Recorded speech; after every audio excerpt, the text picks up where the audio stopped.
All right. What's going on, everybody? Welcome to episode 22 of the Drayage Junkies. As you can see here, we have a star-studded cast because we are just continuing this conversation. I believe on the last show, Steve was telling me this, Mr. Dirty Dray, that some crazy mishaps were going on out there at the Port of Long Beach. Just a bunch of tomfoolery, and we're going to get to the bottom of that. So everybody we have on the show here today definitely has some stories and insights on this continuing series of damaged containers and who's to blame. So welcome to Drayage Junkies. Get ready to crush some cans, kick some cans, and we're going to figure out how to deal with those crushed cans.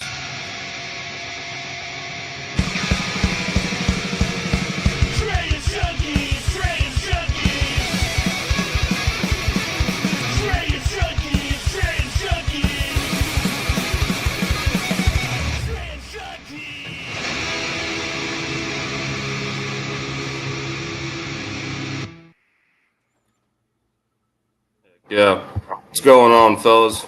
How we doing? Good afternoon. Hello. Howdy. What's going on in the world there, Mr. Adam Spencer? Is this mic working? No, Yes. we can't hear you. Okay. All right. Well, I guess we'll jump over to Andrew. Andrew, how you doing, man? Long time Good, no brother. see. Living a dream, man. We're just hauling freight, right? Sir, yes, sir. I think you're the first official Drayage Junkie to cash in on there on your junkie tab, man. Nice. Our first repeat guest. So I appreciate it. Can you hear me now? We can. We Oh, can. fantastic. See what happens when I let my 3-year-old play with my headset? I can't believe you even take it off your head sometimes, man. Listen, if I Not very didn't have brokerly of to, you. I know. If I didn't have to, I wouldn't. But the looks you get out in public. You gotta wear it on your sleeve, man. It's the brand. I'm gonna get a tattoo like right The here. Drayage Wizard, bro. Nah, I didn't mean to interrupt. I was just making sure it worked. I was about to throw it and go buy a new one. Coming in loud and clear. Thanks for hopping on, brother. Mr. Cantera, Double Broker Bounty Hunter. What's rocking? Howdy, guys. Glad to be here. Just hanging out with y'all and talking about some busted cans. Always fun to talk about those. That's right. Yeah, I like that new backdrop. Yeah, that's cool. I like it too. Show it here. Since you give me the opportunity, the Freight Fraud Task Force has a new show called the Task Force Minute. We just launched yesterday, and every day, Monday through Friday, we post a 1 to 3 minute short blurb about how to protect from freight fraud. Awesome. Yeah, I've been hearing a lot of good things what y'all got going on over there at the task force, man. Very cool. There's a lot more to come. Our website should be coming up in about 2 weeks. And once that comes up, then we're going to open up the task force for membership. Really? Mm-hmm. Nice. Well, good deal. Well, I guess we'll go ahead and pull up this article here. Get right into it. So, have you guys seen what's going on out there in Long Beach with these 60 containers falling off right at the terminal? Yeah, it wasn't even 2 weeks later. They had a second incident where they fell the other direction and hit the crane. I think that was on the so, same yeah. vessel. Or was it a different incident? Different incident. Oh, I thought that one was the same. Oh, okay. I thought that was the same one. When it Okay. came Oh, yeah, that makes What it year even was this better on? then. Good old longshoreman, man. That's crazy. ILWU. Oh, Well, it and was it a Pier G. Okay, it wasn't 212. I was going to rag on my friends over at Metroports if it was at Pier 212. This is Pier G. Okay. Did you work out in Long Beach, John? No, but I worked for a stevedoring company that manages Pier 212, Metroports. I was their East Coast general manager. Well, I was their Savannah general manager at a bulk terminal they had there. Right on. So yeah, this incident right here happened. I believe it was the same Tuesday of the show that we had when we were originally talking about kind of episode 1, where it was, who's to blame, because you get so much pushback as a carrier and as a broker, right? As to trying to get steamship lines or ports or whoever to accept the blame and who's going to cover the cost, and it just becomes a circle around. And then all of a sudden this posted, and I was like, yeah, this justifies for an episode 2, and then bring on the star crew that we have with us now today to talk through this, because in a case like this, I mean, there's a lot of dollars right there that and a lot of claims. And I mean, just deploying the floating crane probably cost 6 figures just to mobilize the freaking thing. Yep. Well, dude, they said they were using I guess like freaking water guns. I don't know what else to call them, but just to like keep the containers from floating out to sea. But yeah, coming down the cost though, they said there was Target, Walmart, Costco, like very high end stuff on there coming from China. So a lot of electronics. They showed sandals, like flip flops, floating out there. So I mean, talk about damaged containers. I mean, just those falling alone. I mean, that's. No, not my Flojos. Yeah, dude, the thongs are gone, man. No. Yeah, I mean, this is absolutely insane. So I mean, I've heard about leaving floaters before, but holy shit. So what do they do with these containers? Like, I mean, they pull them out of the water. I mean, I've not seen anything on this scale. Are they going to put them right back in? Now, the majority of what was in the water is probably written off already as complete losses. I mean, especially electronics and salt water, done. Well, I'm talking about the containers themselves. I mean, what comes down with that salvage? I mean, most of those are probably. You'll see those here in a few weeks online being sold for $1,500 to $2,000. Right, I was just going to say that. Plus $500 delivery. Especially that one right there hanging off. That one's a good. Yeah. That one's good for storage. Yeah. Yeah. That one comes with air conditioning included. Right. And windows. That's good. That's called a vented trailer.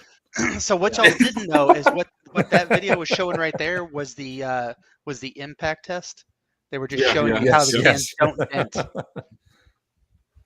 Yeah, I mean, this is a shit show. There you go. There's the flip flops. Wow. With the Crocs. There was one video. I don't know if it was this news agency, but there was literally a guy. There was like a couple people out on a boat. It was like a center console, and they had their fishing net, and they were literally fishing sandals out of the water. Let's see the great use of the LA fireboat right there. Let's save all the containers. So what? So if anybody watched the show a couple weeks ago, what kind of started this conversation was I had a damaged container that Port didn't want to. Port obviously didn't take responsibility for it. Steamship Line wasn't taking responsibility for it, and all we were trying to do is get the cost covered to the customer. And I even went cheaper and did it off an RGN, and then custom did a ramp to be able to unload these things versus having to pay $3,000 to bring a crane there all day. And they were still huffing and puffing about who's paying for it. So it was like, when you see stuff like this too, it's like, kind of ask the question. Man, don't you wish you took that all risk marine insurance when you look at something like this? Right. So many customers. I had one customer that said, all risk marine insurance is a scam. You're just trying to make more money off me. I'm like, no, like $25. If your shit falls off the side of the ship while in transit, or it goes general average, you're going to be really glad that you have that all risk marine insurance. And it's like Hunter said, for what? For $50 to $200 based on the value, you can't beat it. Yeah, I never understood customers that would just like you said, they're just penny pinching, and it's like, you gotta understand, like you're shipping hundreds of thousands of dollars worth of products, and you can't toss some of those containers. At Some of those containers contained as much as $500,000 worth of cargo. Yeah, I mean, just you think about that. I mean, good Lord, dude, for $200, you're gonna get your full value back. Yeah, and it's not. I don't think the big conglomerates, like the Targets and the Costco's, are the ones to worry about. But I mean, there's mom and pop shops on here. People, like just these smaller customers that are ordering stuff. I mean, I understand budget comes down to it. Yeah, you get budget, but it's like Nike, right? So if you were to look at a customs document for a load of Nike shoes, they declare value at $2 a pair. But if there's theft or something happens, that container retail value is worth $800,000. Yep. Yeah. So talking about damaged cargo here, Andrew, I know we got you for a little bit of time here, but I do want to touch on some of the emails that you said that you've gotten about some of these steamship lines giving you slack about not pulling damaged containers for export. In what world does that make sense? Yeah, for sure. And just to jump back real quick on the insurance thing, I can understand why some companies may not. When in global, we ship what 200, 300 million containers a year around the globe. And I think the latest numbers I saw, I just was looking them up, somewhere on average about 800 containers a year fall off a vessel. So, I mean, the probabilities aren't that you're going to have a lot of stuff falling off these vessels. It just doesn't happen a lot, in the grand scheme of things. But I can also understand why people would want to, buy the insurance as well. But yeah, so being a depot, we get cuss carriers, our car drivers, whatever it may be, delivering a load somewhere, and we've had it happen. We got a few of these in the yard right now where something happens to the hinge. The hinge was, the door was bent maybe, and they jammed it in with a forklift somewhere overseas. So they go to open the door, and the door falls off. I mean, and then that's happened. Well, we have 3 in the yard right now, I think, that just don't have doors. We have others where the sidewalls are bowed out, the top's pushed up. And we'll send the information to the steamship line, say, hey, we received in a damaged container. Please advise how you want us to handle this. We don't do those repairs at our depot anymore. Just not enough money in it for us. And so they'll sit. And then you can't empty billet out of the inland rail back to the port when a door is missing. The railroads won't allow for that. So they sit in their yard, and then about every 6 months or so, we'll get an inquiry asking why we're not out exporting those empty containers for export bookings. And we have to remind them that those boxes are damaged; they don't have a door or whatever may be wrong with it. No, ask us for pictures, and this will happen. We'll get these requests 3 or 4 times on the same containers over and over and over again. And to me, it just validates, how disjointed they are internally. The right hand doesn't talk to the left hand. Because you have this constant, one side does the operations, the other side is dealing with any of the claim stuff. And there just doesn't seem to be a very good connection between those points internally.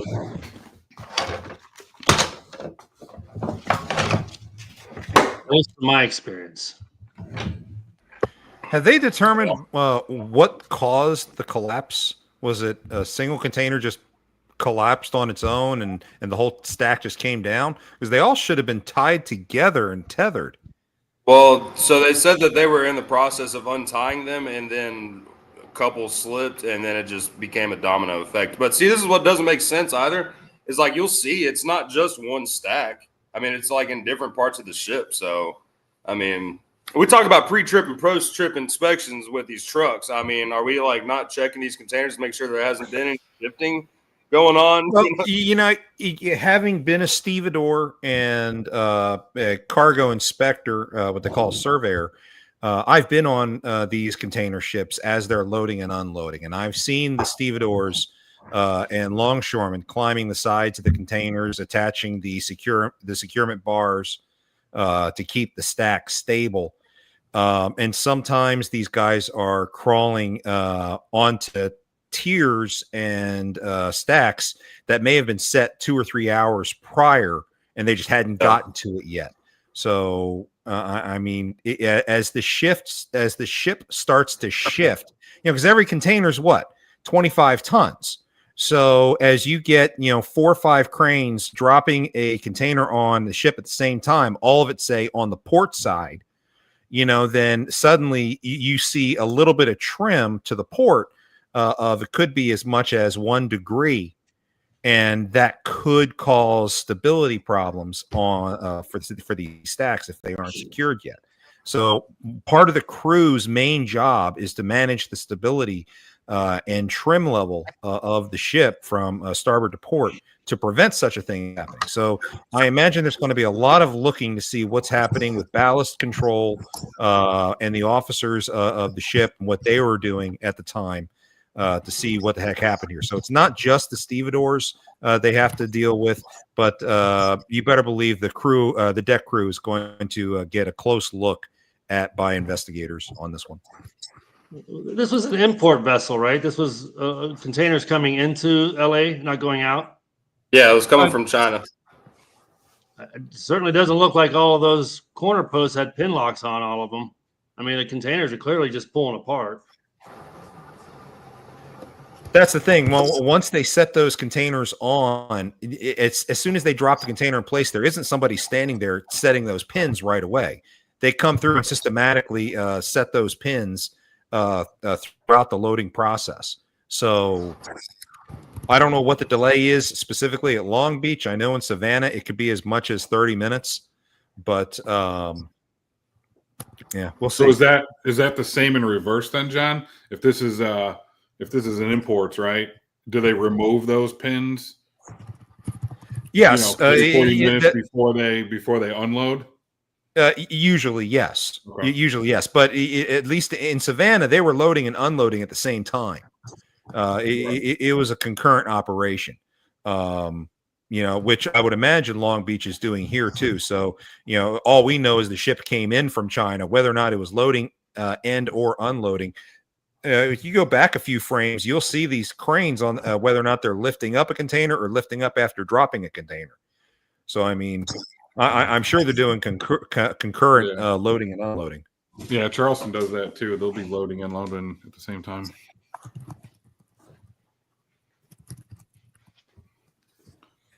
Sorry, fellas, I'm responding to an email.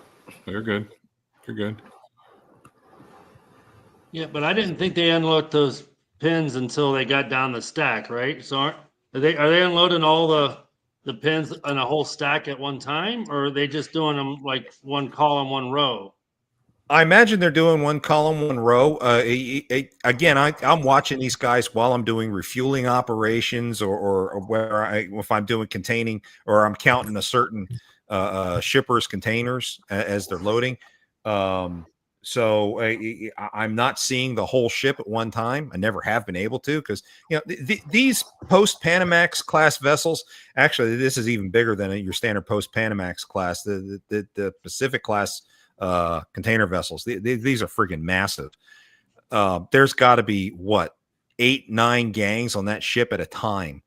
So however their process is, I don't know. I've not been on Long Beach while they've done one of these jobs. Hey, Steve, can you get this vessel pulled up? It's the Mississippi.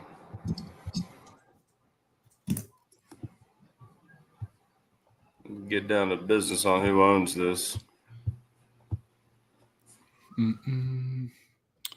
Please hold.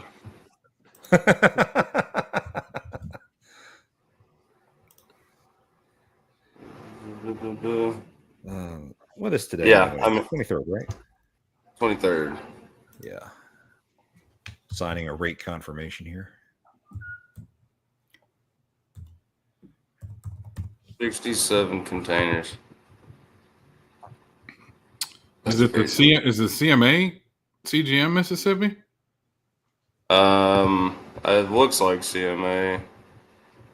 Yeah, just from the boat color. Yeah. Yeah.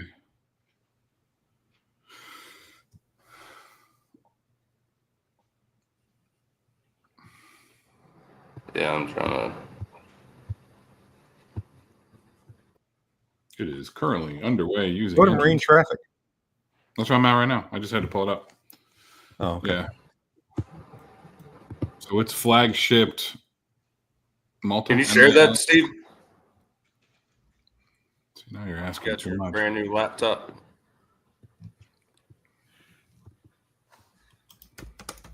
Mm-hmm. Have you guys ever dealt with any of your containers falling off the vessel before? Or any kind of instance like this? No. I don't think anybody's dealt with something like this at the port like that. I don't know. Normally this happens at sea. This happens at sea usually as a result of a storm. But even then, I mean, have you dealt with that before? We've had train derailments that we've had to mobilize for in this Pittsburgh area. We've actually, in the 11 years that we've been here, I think we've dealt with 4. Where we got to go over and we'll bring chassis. They'll have a crane there and send them on. And of course, typically your corner posts are the first things that get smashed. So then you're chaining and stuff, everything down just to get it back to the rail terminal. And then, they take it from there. But, we didn't get involved more so than just pulling the boxes out from the derailment site, not so much on the, insurance side of it. Yeah, I'd like to see one of those cleanups from a derailment. I mean, those are ocean's one thing. You got room to work, man, but shoot, you're out in the middle of nowhere. A lot of times you're in neighborhoods. You're trying to bring in equipment through, small areas, small backyard neighborhoods, and it can be a mess. We had a couple big messes in Pittsburgh over the last 10 years. So I actually had in the rail yard, we had 11 containers arrive, and the folks in China had not secured the cargo inside of them, and it was all structural steel on wheels.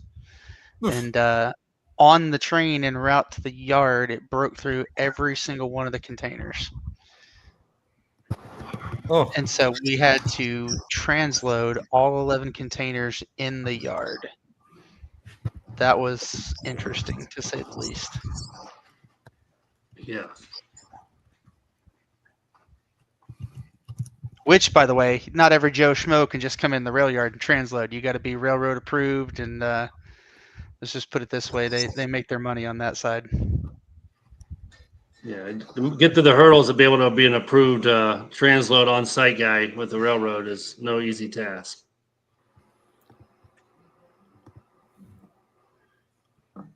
Am I seeing that this vessel is still just going at it? I guess this was a couple weeks ago, but yeah.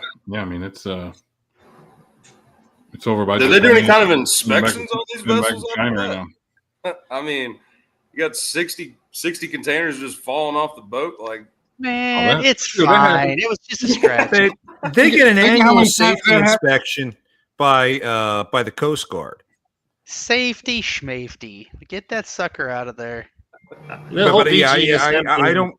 I don't know if they're looking at the structural integrity or anything of the ship. I think they're only looking at the emergency gear, like the lifeboats and stuff like that. Yeah, you would think with 60 containers just clanking up against the sides of it, like talk about structural integrity. I mean, I don't know like how well these boats are built. I mean, Sir, I know this is not the Titanic. Look, all right. Don't take my PTSD from that movie for granted. Okay, these are problems. All right, we don't need any more lost souls. Where's Sarah McLachlan singing to us? Okay. Oh God. I mean, Celine Dion. For the cost of do you know that the number of containers that have fallen off the side of a vessel, either at sea or at port, has dropped since they put the BGSM deal in play back in 2014, 15, whatever it was, 16? Anybody know that? No. What's the BGSM deal? Yeah, you're talking like acronyms I don't know. I'm sorry. That was the U.S. Coast Guard's verifiable gross mass. I might be doing the acronym wrong. VG, verified gross maximum weight. VGSM. Yeah, V as in Victor. See, I knew that one. You just said so now they're verifying all the weights now in the containers. They're supposed to, but I don't think they are, because we had a loaded container of pipe one time that was in our yard. We were doing a bunch to a cracker plant, and our yard jockey took a box into the rail that was actually still sealed with metal pipes in it, and it had empty rail billing. And the clerk gated it in, didn't obviously open the container, didn't check that it was still a sealed box, put it on a train, got to the port put it on a boat, shipped it to China, all still loaded, 48,000 pounds. And we had empty billing in it. So how do you ship that thing all the way back to China? Those cranes all have weights scales on them. Digital outputs tells you what the weight of the containers. They had to have known. That cost me $9,000. Andrew, I don't know how to tell you this, but unions only hire the best and the brightest. Okay, so it was clearly all your fault. Clearly. Every bit of it. I mean, we definitely initiated the first domino. I don't disagree with that, but. I did have a 40 high cube of scaffolding one time weigh in at the first weigh station at over 85,000 pounds of cargo weight.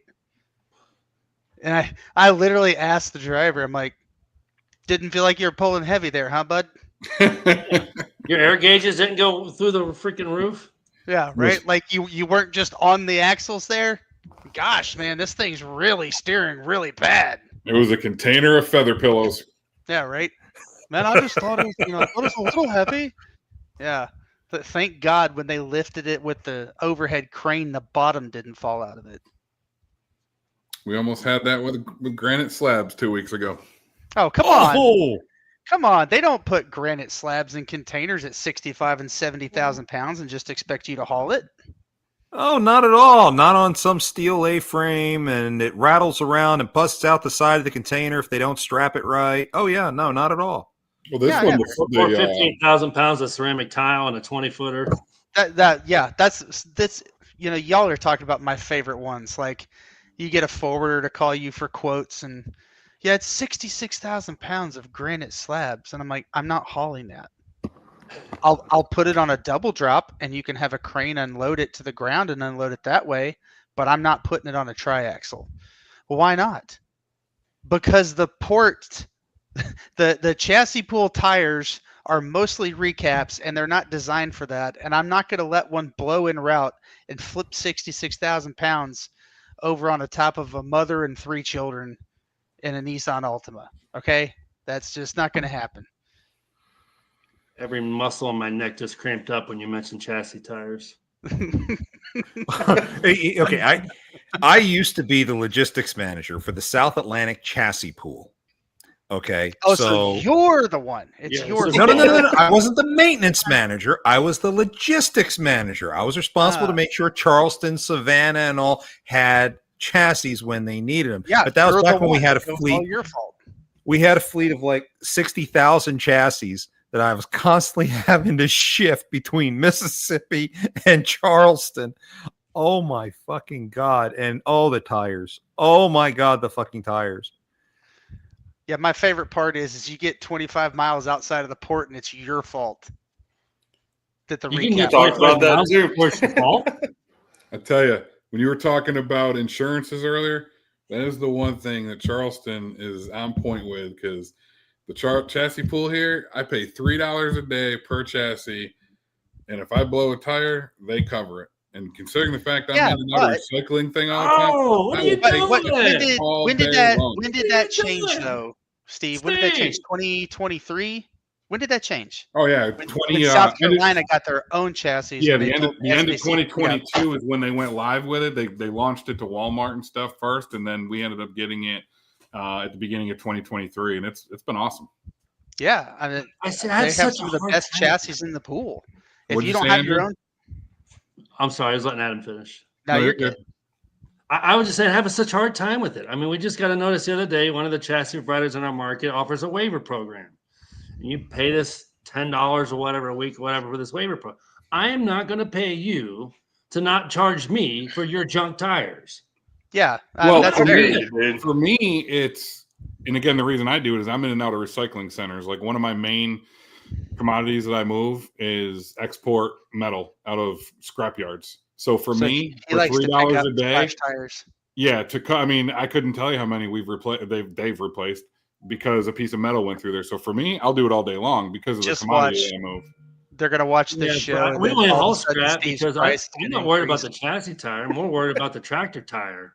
Yeah, they watch this. They watch this episode, and all of a sudden, Steve's price has increased like 15-fold. Well, hey, they know where they come replace it because most of the time we don't even get out of the yard. Yeah. I had a chassis company in here the other day, not too long ago. They had their own maintenance crew putting tires on out of service chassis. And I took pictures of about 15 of them. And the tires were all 10 plus years old, probably capped 7 or 8 times. And they were putting them on as good order tires. And I mean, let's just say there's been a lot of conversations with that provider and myself over the last few weeks, because I've had about enough of the nonsense. You're putting my life, my family's life, my neighborhood life, people in our community's lives at risk with this nonsense. It's no more. I can't do it anymore. I'm not paying a waiver program either. And during the summer, it's even worse. I had a guy get delayed 3 days on a round trip dray one day because he blew one tire. It was a recap. They came out and repped it. He got down the road after hours, blew another one on the opposite side of the chassis. I asked him, I said, bro, have you bought like lottery tickets lately? Because you probably shouldn't. You have some of the worst luck I've ever seen. But it's just the condition that these people are willing to send these out of the yard in. I know. It astounds me. It astounds me is when I see the actual mechanics for the company with their company name on the truck and their work shirts saying their company name, and they're knowingly putting 10-plus-year-old cap tires on that should be banned. And you shouldn't be even allowed to run bias tires anymore. Just get out of here with that nonsense. I mean, we still have bias tires in our market, which I'm sure you probably don't see that much in Charleston, Steve, but everybody's running, radial tires as they should, and they shouldn't be capped after 5 years. I mean, they should get capped 4 times. That's it. No more. We're playing with fire, and eventually somebody's going to get burned really bad, and it's going to be a really bad situation. But I know that wasn't the intent of the call, but my neck muscles are tight. Damaged chassis, bad chassis can create damaged containers. That's right. Oh, come on. That doesn't damage tunnel rails. I was actually trying to pull that one up. Did you guys see the one yesterday that got caught up on I think it was it I-20 in Atlanta? Let's see if I can digging.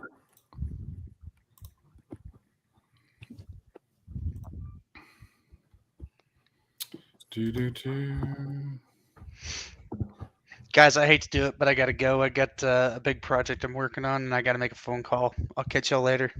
Yeah. See you, brother. Thanks for hopping on, Adam. And then there was 4. Yeah, that is crazy about these chassis, though. I mean, we've had a couple conversations, with Rapid Link, who does roadside repair on them, and then also one of our buddies, he does all the shipping for them. But I remember during COVID, when the great chassis shortage was going on, and I mean, I'd have drivers calling me, they're stuck with the last pickings, dry rotted tires, busted lights, and these chassis pools wouldn't do a damn thing about it. They're just like, well, you got it. And then once you pulled out of that yard, man, you're stuck with the bill. You return, and they're like, oh, well, that's a shame. Why'd you do all this damage? And it's like, what are you talking about? We have all this communication, but we have one chassis provider we've officially put them on notice about the situation with the tires, and we're I'm very pleased with the response that they're doing. I mean, they're definitely taking it seriously. They're definitely putting in motions in play to kind of help solve the problem. But when you get drivers that are blowing tires and then they're stranded for 6, 7, 8 hours, and this has happened to us in just the last month, because you're running biased tires that nobody carries, and then you want to charge. I got a phone call at 6 o'clock at night saying, hey, you got to approve this $1,900 bill because it's over the limit that we're allowed to approve for that chassis provider. I said, I'm not approving it. It's not my bill. Your tire blew, not mine. Yep. And they made me. I said, under duress, I'll agree to this, but I'm honestly, I'm never going to pay it. But that's what happened. I had to give them verbal approval. What the heck happened there? So that was at I-20 yesterday in Atlanta. It's actually a self-channel report test. So I'm trying to figure out, because I was trying to read up on it, because obviously everybody immediately is going after tug test. But I'm almost looking like this thing almost looks like it's more of a came off the fifth wheel. Yeah. Well, is it that, or is the actual? Because if that came off the fifth wheel, would that back not be lifted up more? I'm almost wondering. Unless it went straight to the ground. Yeah, I was like, because I don't even see like the landing. Depends on how heavy it was too. That's why I was wondering if the chassis itself like snapped or something, or because I was trying to even see where the landing gear was on this thing, unless that thing buckled when it came down too. But yeah, this happened yesterday in Atlanta. It was all over social media. Wow. Yeah. Where's the truck? That's a green job. Did that thing just get left in the dust? No, the truck's in front of it. Everybody else was talking about that too. Like truck left, truck took off. But yeah, you can see the you can see the truck in front of it because you can see the mirrors and stuff. It's the truck's still there. Man, look at the gouging in the pavement. Jesus. Right? He drug that thing for a good 100 feet. Mm-hmm. And on I-20 in Atlanta, of all places. Right? Yeah, it was like right off of Imagine being 285. You imagine being the wrecker crew going after that. Jesus. Most hated man in the whole state. See, Guaranteed. stuff like this, the carrier should be responsible, not the steamship line. For sure. So we talk about damaged containers, right? Let's point the blame as to where it needs to go. I'm Falls a firm off. believer in that, Steve. 100%. If we screw up, that should be on us. There's no doubt about it. Yep. I mean, but dude, looking at this, it almost looks like the freaking chassis frame just collapsed. That's what I was trying to figure out from this picture. And everybody, I was reading the 800 comments that was on this thing, and it was like, obviously, initially everybody can you enlarge that picture at all? What's that? Can you enlarge that picture at all? Man, because I'm trying to. I mean, like, I just figured out how to share this thing, and now you're. Yeah. Well, welcome to it. Yeah, just click on it. Yeah, zoom, zoom, zoom, zoom, zoom. Yeah, try and get like right underneath that container right there, because if I'm looking at this right, yeah, see, look, dude, the chassis itself is like collapsed on the ground. That's what I was thinking, because I don't even see the land. Like, can you see my mouse? Yeah. So the landing gear should be right here. I don't even see it because it would be blue because it's a. Well, I think that blue that might have been it buckled under. But is that a South Carolina chassis? It's a South Carolina chassis. Yeah, it's a. That's definitely the pin. That's the front corner post. It looks like I think it buckled under, or it may have even broken loose outside the frame behind them. If it crashed down that violently, depending on how heavy it was, it could have literally ripped the landing gear off. That's true. And it could be sitting on the ICC bumper there. Yeah, this right here actually could be the landing gear that was scraping and it buckled under. Mm-hmm. I guess I was just thinking because, you've seen images where containers have sunk into the ground, and the first thing you see when that happens is these tires right here are off the ground. That's why I was initially thinking that the front of the chassis gave way and it crumbled and it broke somewhere in here, because if that was truly just a drop to the ground, typically you see these off the ground more than, they're still touching the ground right now. Yeah.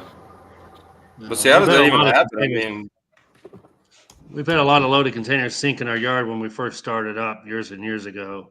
Yeah, we had one when we first started, and it only sunk the right-hand side sunk, and it was how it did not tip over. I have no idea. But that was like our, I don't know, second or third week when we started. We just came off we had a gravel turnaround in the yard, and we came over just a hair off the gravel, and it was just sand. The yard was just, so as soon as we pulled out, it just dropped, but it was only the one corner. Yeah, we haven't had that problem in a while. We put a 400-foot drop pad in the back, so we don't have that much of an issue anymore. But those are definitely sketchy situations when they come up. Steve, wherever you found that picture at, I got an idea for Trucking News Hub. Like, that needs to be like one of the, whatever that article read, put that into the feed. Sorry to get off topic here, but dude, it's got to be happening more than we know about. I mean, the fact that happened on I-20, there's already traffic in Atlanta. So if anybody else is creating more traffic, then you're the devil incarnate. But I'd almost venture to say the fifth wheel wasn't locked in place. That's my guess, because you can get a little ways. Yeah, and I'm curious too to how far. You don't know where that guy could have loaded. But the Dragon though, that truck was still connected to it. Looks like, at least. I don't know. We need some better pictures of that. That's the one I could get. So, Andrew, I don't remember if you said you were on a couple weeks ago or not, but I was going to pull up that. Let's see here. Oh, did I send it? Guess it helps if I hit send. Come on. I don't know. I know it's a big picture. Damn, I don't even know how to find that on Google. What would you type in to find something like that? I just typed in Your head's throwing me I-20. off here a little bit, buddy. I pee at truck stops. I mean, everybody pees at truck stops. You want a real man? You say I poop at truck stops. Hey, this is a hat courtesy of Road Dog Coffee Company. The diesel for the human body, okay? Keeps you moving like your trucks. So this is the one that we had to move a couple weeks ago. And when the forklift actually lifted this to put it on, this thing spread about easily 2 feet. Oh God! All those wells just failed. Oh yeah, everything. And so like right here, there is barely any metal. So that's why when we finally got it on the RGN, so we put it on a chassis. As soon as we walked around to pin it, we noticed this, so we immediately took it off. I scheduled it on an RGN. They barely got this thing lifted to set it on the RGN, and yet the steamship line wanted me to crane this thing off the RGN and put it on the ground. I'm like, that ain't happening. This thing does not have any more lift in it, and this has got a good bit of granite. It's got granite slabs in there, so it's heavy. It's heavy. Yeah, you only want to take that off the chassis until you have that fixed. Well, we took it off the chassis From underneath? At the port. They took it off. They came with a top loader and took it off. But at that point, it was off of our chassis.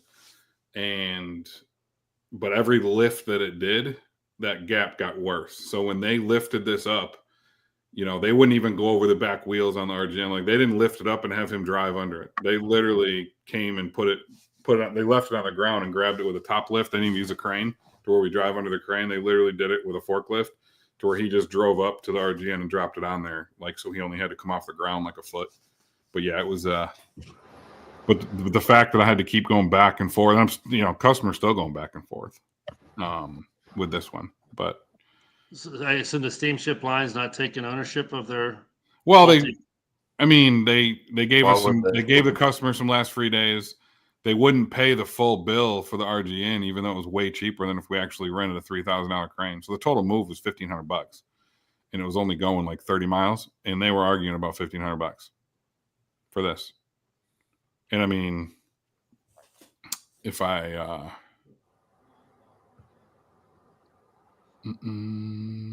I wish 40s had the same pockets underneath like the 20s do for underneath lifting. Mm-hmm. Because we lift all of our 20s with forklifts, and our 40s too. We actually use underneath forklift, and we've had it happen a few times where my guy doesn't, in our older lift, we had an older heister. We didn't get all the way under with those 8-foot forks. They pop, and then you pop a floor up, and then now you're having to screw the floor back in or replace the floorboard, which those are some thick, heavy boards. You don't want to have to do that, I can assure you. But the 20-footers are just nice and easy. And our new lift now has 10-foot forks, so we never have to worry about them. If they miss it now, they pop a floorboard. Well, that's just being silly. There's no need for that. So I'll show you. You should get yourself a hammer lift there, Andrew. A hammer lift? You ever heard of a hammer lift?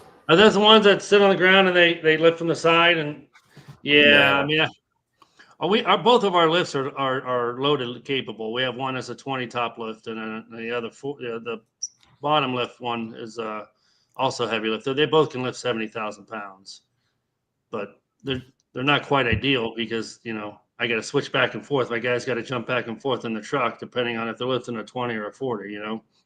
Yep. Something to look into. Someday when we become a big boy trucking company, we'll get another top lift that's a 2040 spreader. So this is what we ended up making to unload. So this is that damaged container I just showed you a minute ago. That's the system we ended up loading, so we didn't have to lift this thing off again and put it on the ground. That's what we made to be able to. How did you lift up those granite slabs? So what they do is, even when they load them to the dock, what they do is they hook it with chains and they pull them off. And then once they get them off, then there's another forklift that'll come. So you got one that's pulling here in the same way they load them from the dock. And then you got another crane that comes a forklift that comes right here and hooks onto them with straps. And then they lift them off and go to put them on the A-frames. So they unload these just pulling them off. So typically you have this backed up to a dock, and then this right here is just the ramp that's at the dock. We just had to add this element to it right here. Just happen to have a big piece of scrap metal laying around. So it's what's actually kind of comical is we were sitting there trying to figure out how to unload this thing when it got there. And after about 2 hours of trying some different stuff and thinking, one of the guys said, "Hey, we have this big metal plate that we used at our old warehouse to cover up a hole in the floor." And we're like, "Yeah, that would have been useful to know 2 hours ago." Because you stole it from the highway DOT on the construction site. Right. Still played ahead. Not anymore. It almost looks like the freaking bed of a tow truck. Dude, it's thick. I was like, I couldn't believe it. I mean, you're driving a big, heavy forklift up there. That thing ain't even bending. So those are the creative things you got to do when you're moving damaged containers. That's the one thing just that's in general in this apart business nowadays. stuck with something. Your What was ability that? to be creative. I said your ability to be creative is what sets everybody apart nowadays, man. Yeah. So kudos to you. I bet that was fun though. A little stressful, but like It was. I mean, we took talk extra about, safety measures. I mean, big kid toys right there. yeah. I mean, we ran chains in the front of it to make sure that the bottom plate, didn't lift up when we drove the forklift up. So like there was chains in the front of it that chained it down to the RGN, and then it chained it not only down, but it chained it to the container, and then the dock plate that was on the top of it was also chained, so nothing could move. Like it, as you're loading, driving the forklift up, whatever, or pulling them off, like none of that stuff could move. It was all chained with binders and everything to the RGN. What's that? You did that in your yard? No, we did it at the customer. Oh, okay. So they were able to be involved in that, because I was thinking to myself, I would not want to damage a slab of granite. Or Yeah, that was actually their employees that unloaded it. Oh, so, yeah. So their forklift, their tools, they're the ones. So the port, when it was originally damaged, they wanted to unload this at the port and then have the customer go over their trucks and pick it up. But they asked for pictures, so we sent them pictures of what it looked like when it was loaded overseas, and they're like, "Yeah, no, we're not going to touch that."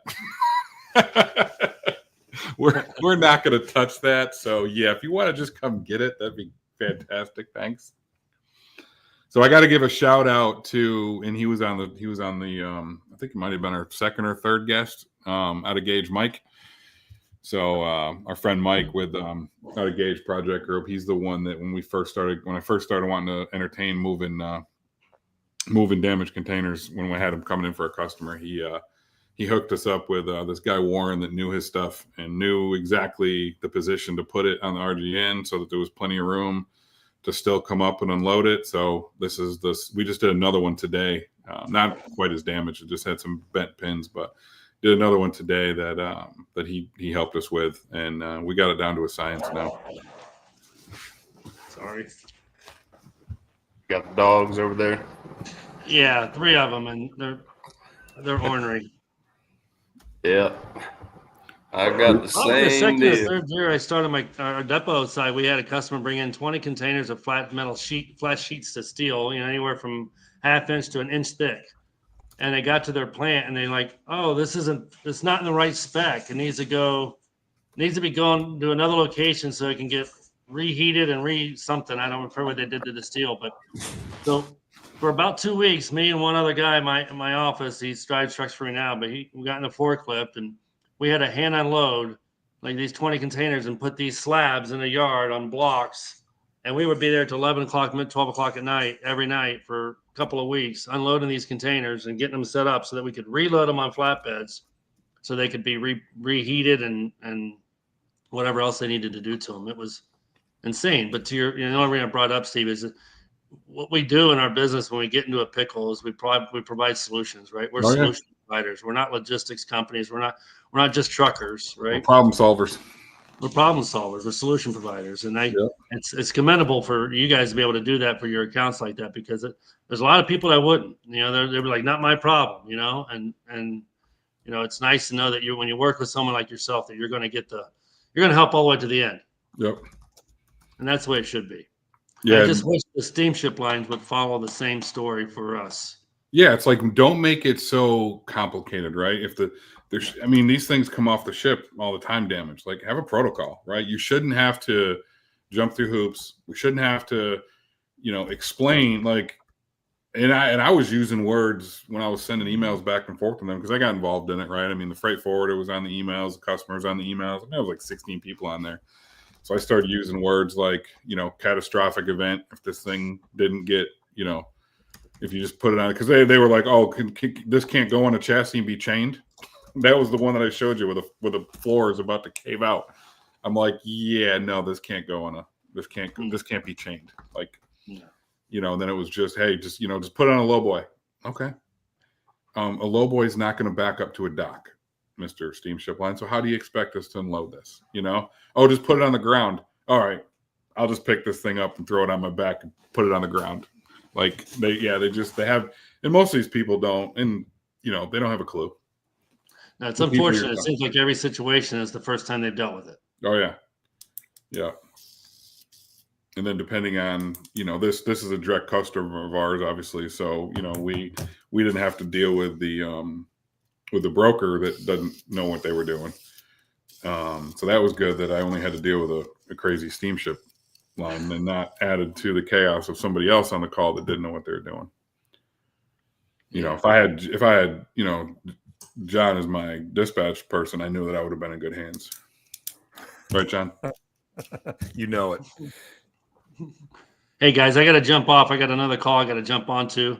I appreciate you having me on, and hopefully I look forward to more talks and more videos and more chatting.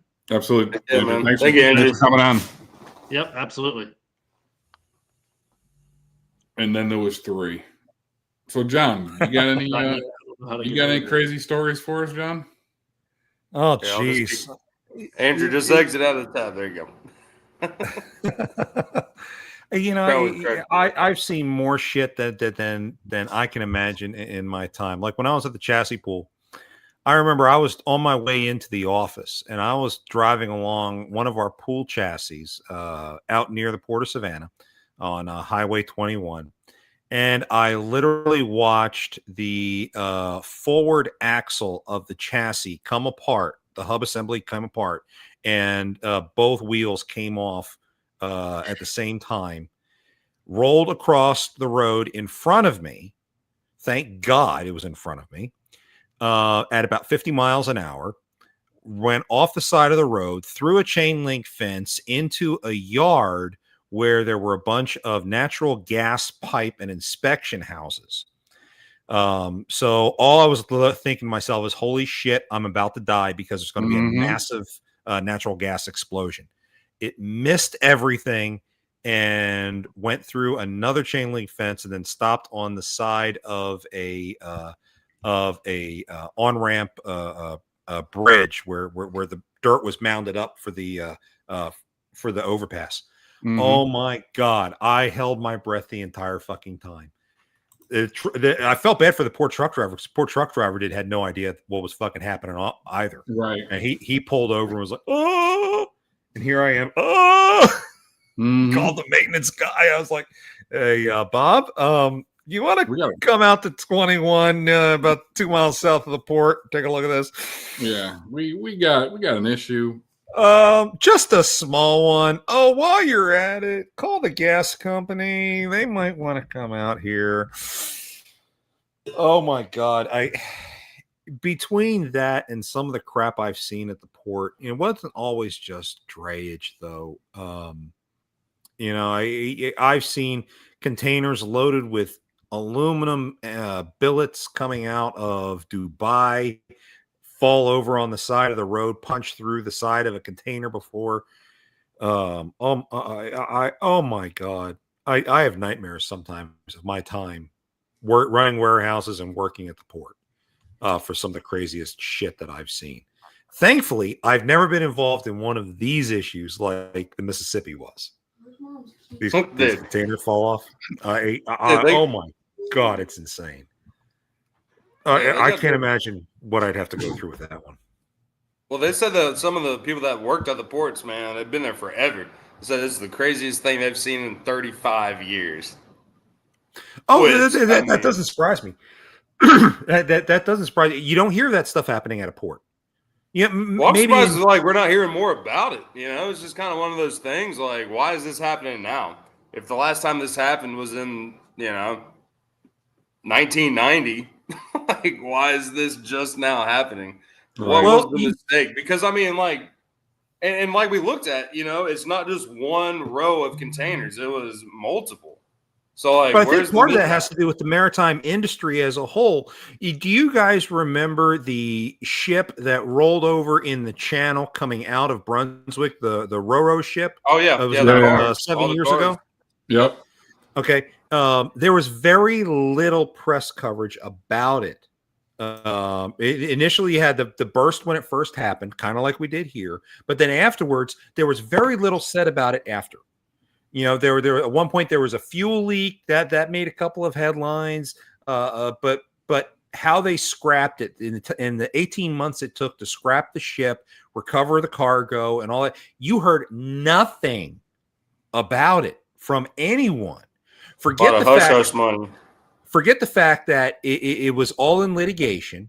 Okay, so the steamship line was applying pressure because they don't want any word getting out because of the litigation that was definitely going to come as a result of it, which I think you're going to see a lot of here.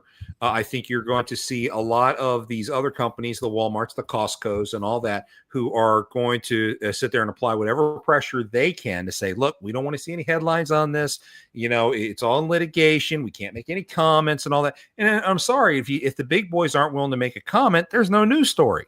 So the reporters are not going to chase after it because it's not sensational enough. So I think like that incident, I can't remember the name of that ship anymore. It's been so long since I did work on it. I think this whole matter is going to disappear. I think after this podcast, no one's going to be talking about this for a long time to come. I hate saying that, but I think we'll just have to have episode 3. Who's to blame? And just keep talking about it. Bring it. Keep it in the public consciousness. Yeah, right. It's helpful. At a minimum, port personnel and the stevedores need to be paying very close attention to this and using this as a case model for their safety teams for the next 20 years. This could have been an unbelievable catastrophe of epic proportions. Thankfully, it's only cargo that's lost and not lives. This could have been very ugly. Imagine if you had a few longshoremen climbing up the side of that stack when it collapsed. Right. Yeah, that's the thing too. Like, I wonder what the timeline is on that, because like they said, right when they, unstrapped everything, boom, the container started collapsing. So I'd love to see the inspection report on this at some point when it comes around. I don't know who's got lead on it. I don't know if the Coast Guard has a lead on it or if insurance companies are taking lead, in which case we'll never see the info. We happen to have a buddy who is a veteran of the Coast Guard that did stuff like this, so maybe we can reach out to him. Old Dan Hendricks. Well, that's your episode 3. That's what I thought about immediately when it was like, "Yep, Coast Guard's all over this." Yeah, that's your episode. It doesn't matter. Right, it doesn't matter the blame. The Coast Guard was here to fix it. Yeah, it pretty much. I mean, I did a refueling job as a surveyor in Mobile, and I remember it was a really cold freaking night. It was December. It was a pain in the ass of a job. And it was a very old ship. It was a Korean. It was not Korean, a Caribbean bulker. So it was a very small ship. Maybe gross weight was 20,000 tons. Very small. And it was refueling. The fuel manifold on the starboard side came apart. It rusted apart, and it started pumping fuel onto the deck of the ship at about, what did we calculate it at? I think it was about 200 tons an hour. It was almost the full receiving capacity being blown out on this fuel manifold. And it took 5 minutes to shut it down. And the decks of these ships, I don't know if you've ever been on a ship. Water washes up over those decks all the time in transit, but they all got weep holes all along the deck so the water runs out. Well, there are weep holes along every ship. So I'm thinking, oh my God, we're about to sit here and spill, 5 tons of diesel into the freaking into Mobile Bay. And not a drop wound up in the bay. I have no fucking clue how that happened. Not a drop wound up in the bay. There was a recessed deck on that ship that sat about 2 feet below the main weather deck, and that entire thing was full of diesel fuel. Full. We sat there with hand pumps into 55-gallon barrels, and we found an access port that I used to run a tape measure down to gauge how much fuel is in that tank. How much we found an access port there. Do? They put a big funnel on there, and we were dumping the barrels into that tank. No using a sieve to filter out any impurities or anything. They just dumped it all into the fucking tank. And I'm like, please tell me this tank's isolated. Please tell me this tank's isolated and not connected to the others. Oh my God. I can't imagine the report I have to write for that. I spent 2 days writing the incident report. Oh God. A lot of PTSD going on in this show today. Right? Oh, I was trying to find I need a drink. Right? I need a Mobile. It's 1 o'clock. Right? I did fuel work at all the ports on the Southeast, and Mobile's the most terrifying for me. I had to go out to a ship that was at anchor out of Mobile, past Mobile Bay. It was a couple miles out to sea. And they were anchored out there at the anchorage. I get motion sick. Okay. So once you get past the breakers in Mobile Bay out into the Gulf, it's almost like the ocean, not rolling as much, but it was bad enough. And there happened to be a storm around Houston at the time. So the Gulf itself was choppy. Oh my God. So I got onto the ship up the Jacob's ladder. Okay. Coming back down was a different story. So you have the pilot who takes us out to the ship. He's sitting there under the Jacob's ladder, and there's 4 of us, and we're all coming off. I'm the last one, and I'm actually hauling fuel samples from the ship in my backpack. And the guy grabs onto my pilot grabs onto my backpack, and he's timing the swells, and they're like 6-foot swells. He's timing the swells, so I step off the Jacob's ladder and jump onto the deck of the pilot boat with the swells. He mistimed it. So when I let go, I free fell 6 feet, landed on the deck with my head this close to a tie-down bollard sticking on the deck. I almost got my skull crushed landing on the damn thing. So, yeah, a lot of post-traumatic stress disorder shit going on. I'm dealing with the maritime community. All right, sounds like John's going to be in. We're going to have round 2 with John here soon, too, dude. I have not heard these stories. That is. I'm full of them. Hoopla going on out there, man.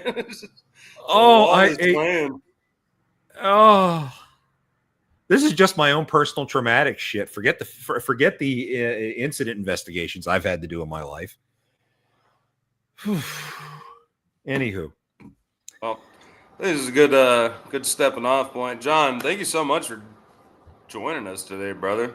Guys, it's always fun to hang out with y'all. I'm glad y'all asked me to come out. Yeah.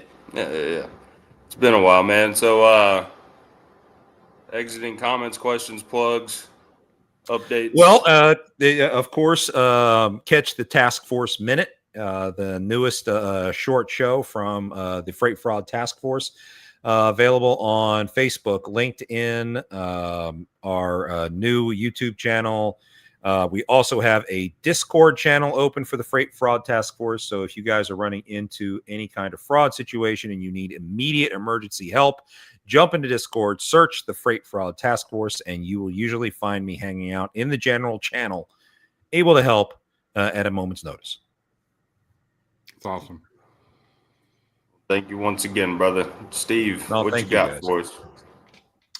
No, I think I appreciate you allowing us to do show 2 on this. I think I'm finally getting it out of my system now. It's it's kept me up at night a few times. Just upset at the fact that nobody wants to take accountability for it. So we can. We're gonna stay upset about this, brother.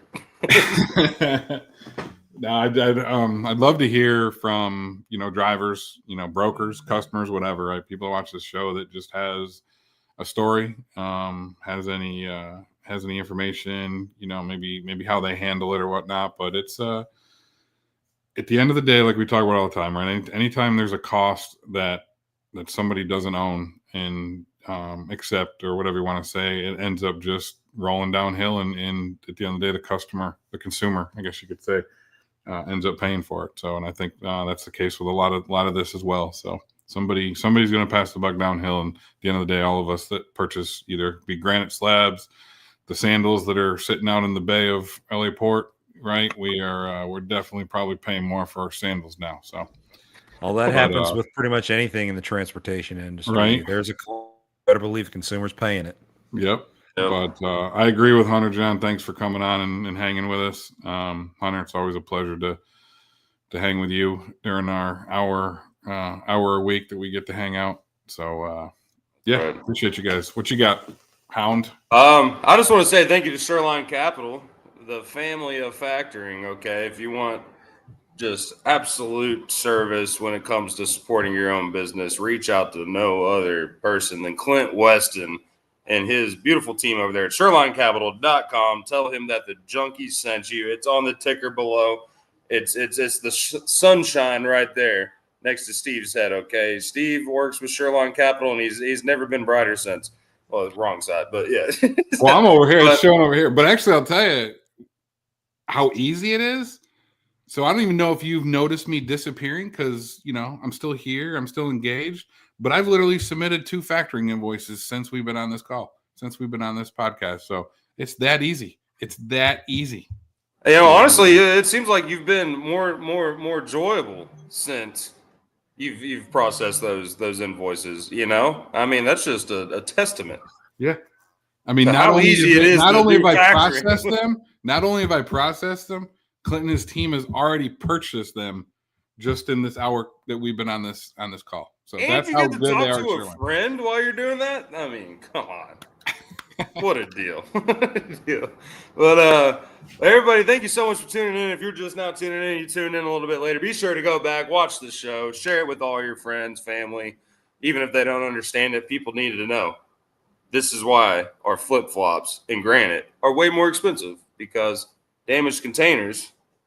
We're still trying to figure out who's to blame it. I think we all know, but we're going to try to stay out of legalities on this ending of the show. So everybody, be sure to tune in next week. We'll probably have part 3. I think Mr. Ian Weiland might be gracing us with his presence, who he is the self-proclaimed container daddy of California. So if there's anybody that's going to have some insight on this and just other shenanigans going on in this lawless world that we call drayage, it'll be him. If you are one of those people as well, hit us up. I think this is a great way for the show to flow, because we got a lot of things being talked about in today's show. It was originally just on damaged containers, but man, chassis, freaking double broker bounty hunter in here just putting in spilled fuel into tanks that I don't know how that works.